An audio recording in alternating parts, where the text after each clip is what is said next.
What's up, everybody? It's Knox once again. I'm here to go over a track that's been out for now 5 years by Token called Household Name.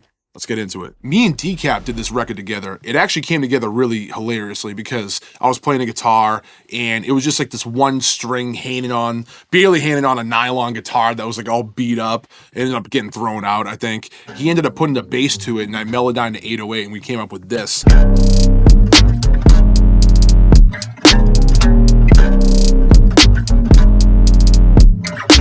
So here's some of the elements in the beat that I'm gonna break down to you. There's actually a vocal that's in it right here that I sang during playing the guitar originally, this part right here.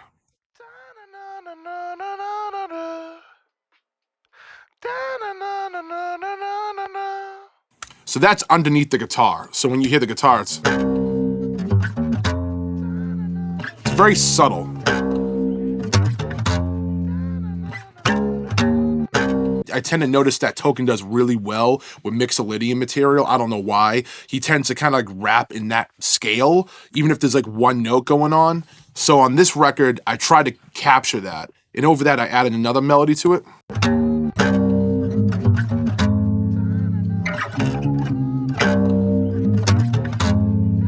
So it's this melody right here.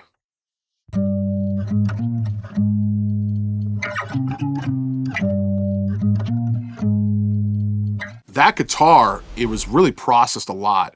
In this session, it's just a print of it, but I used Melodyne at the time, and what I did is I used the emphasis mode on it. So if you can tell, what I would do is run this through Melodyne.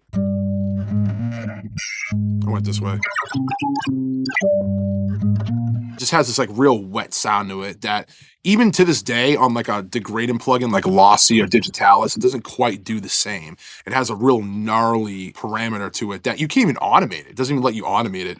Kind of a hidden gem. And at this point, I've used it so much that I really don't care. I'll just let it go out to the world.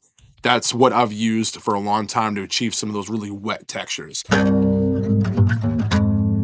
So the other guitar being forward in the mids, in the top end, and being very articulate, I have that guitar being wet and saturated with an effect, and it creates this nice contrast. On the beat side of things, just a simple kick drum. I did a little processing on it, not too much, just a little bit to saturate and kind of mend it into the record, and he put a beautiful 808 under it, and then I came in, I did a little Melodyne work on it.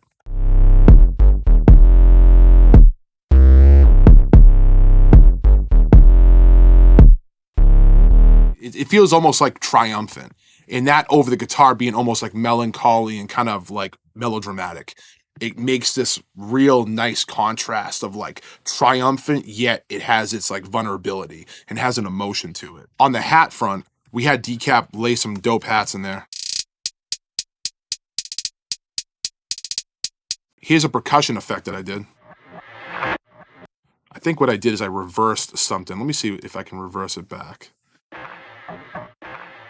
So I must have time stretched it, and then I probably reversed it. And then on here, I think this is on the hook. I added an open hat. I have some real subtle percussion that I added too.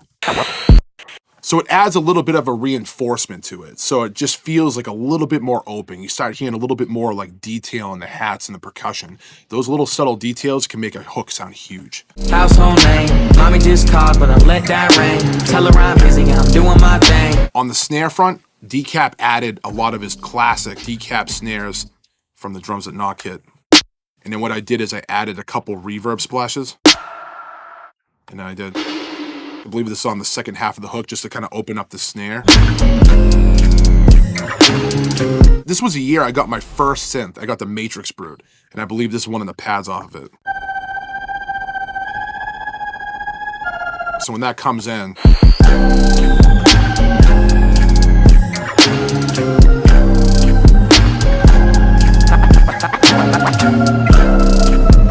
on the hook, what I tend to do on a lot of my records is I open it up with a parallel distortion on the 808. And this is a classic example of me doing that on this hook.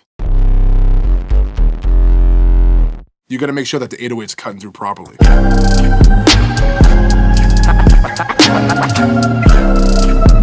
Some sections I'll take the snare and I'll do a reverse reverb with it. And I did like a little fill, so when it comes in, it sounds like this. We had DJ Slipwax come by and he actually laid some really cool scratches on this hook and throughout the record. But instead of keeping a lot of it throughout the record, I wanted to take the scratches they did and kind of implement them silently and kind of quietly. So it's just barely there, but it kind of adds a little bit of an edge. You turn it up. That was an acapella take that I gave to Slipwax. He scratched it, I ran it back through and I added a little altar boy, bunch of stuff to it. This sound right here is actually amazing. So at the time, I was obsessed with Pokemon Go. So Pokemon Go, as you know, is a 2016 thing. 2018 is when we made this album. And for some reason, I just kind of picked back up on Pokemon Go that year. I lived in a town at the time, Milford, New Hampshire, and we'd have these like Pokemon Go raid events and we'd just go around and like do raids all day. Yeah, I know. But I ended up using that in this record to create a sweep. That was when I believe someone spawned on the map. I could be wrong. It says SFX hatch. So something hatched, I think, or I forget. I haven't played Pokemon Go in probably half a decade, but at the time I used this sound from my phone. I recorded it and I added a few effects to it and I got this. It's that like real like fluttery, floaty, sweepy sound to it. So I shortened the sound to sound like a hi-hat and I use it on the second half of the hook to create more texture.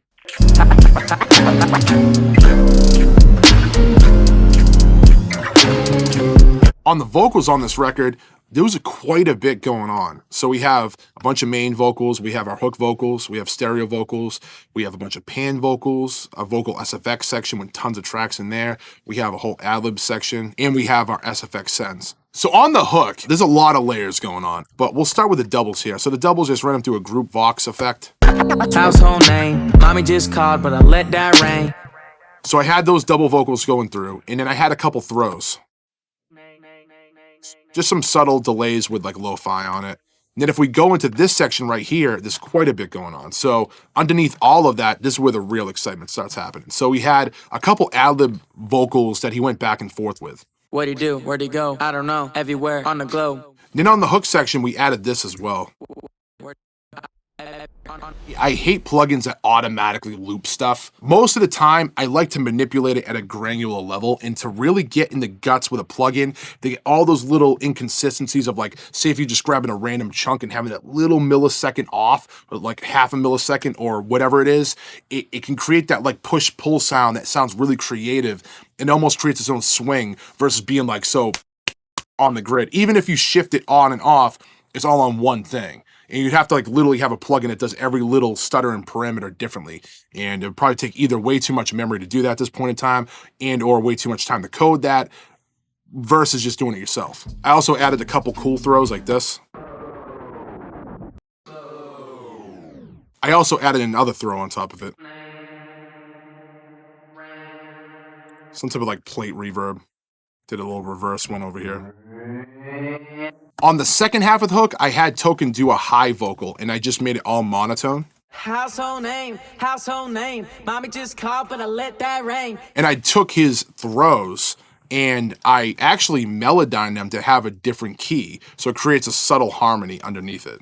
Household name, mommy just called, but I let that rain. Tell her I'm busy, I'm doing my thing. Losing myself and losing my ways for the household name. So what's really cool about that high harmony vocal is that when you hear that with the main, it creates this beautiful, beautiful melody. For the household name, mommy just called, but I let that rain. Tell her I'm busy, I'm doing my thing. Losing myself and losing my ways for the household name. So I took these vocals that I did. Household name. So that's me singing, and I took it and ran it through all these effects, and I came up with that.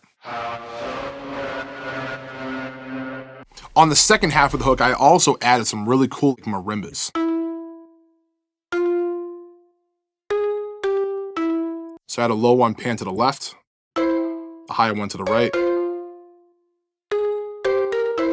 I also added some delay throws.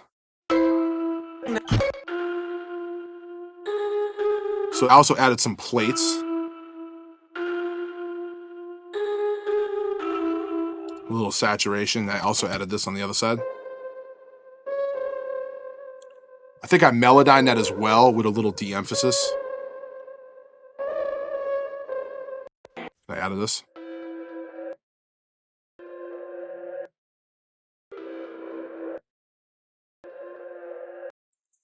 So that all combined together forms this. Household name, mommy just called, but I let that ring. Tell her I'm busy, I'm doing my thing. Losing myself, losing my ways for the household name. And here's Decap, the other producer on the track, in his breakdown of Household Name. Check it out. So back in like 2018, I had just finished up Drums That Knock Volume 6, which is one of my drum packs. I was literally chilling with Knox, we were kicking it at a studio, and I literally made this super simple drum pattern, just something real basic, real simple. Real simple, but it had a dope bounce to it. And I heard Knox in the background. He was playing some instrument. I looked back and it was a 1-string guitar. He played it, he recorded it into Pro Tools. He brought my drums into Pro Tools and started melodyning it. So all of a sudden we had this simple dope drum loop and this crazy 1-string guitar, and it was just sounding dope. Basically just these two simple elements came together, and we already had an idea for the track, and it was already sounding dope. And this was like one of 5 tracks that we made that night. And this ended up being Household Name. So that is a behind-the-scenes look at me and Decap's beat for Household Name by Token. If you have any comments, questions, or concerns, or anything, put it down below and let me know what you think. And let's catch you on the next one. Peace. Household name, mommy just called, but I let that ring. Tell her I'm busy, I'm doing my thing. Losing myself, losing my ways for the household name.